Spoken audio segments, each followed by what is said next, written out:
Сегодня я вам покажу очень нежное лип-комбо. Нам понадобится всего 4 продукта, и они очень бюджетные. Возьмем карандашик от Love Generation в 0,1 оттенке. Дальше на очереди помадка от Catrice в 0,1 оттенке. Такая вот она роскошная.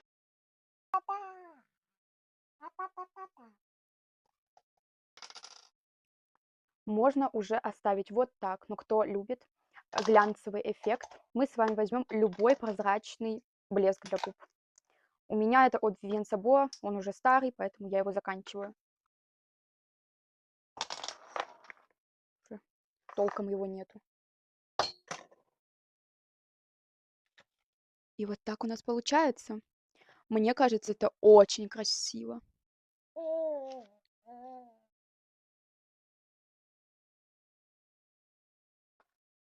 Подписывайся на мой YouTube канал.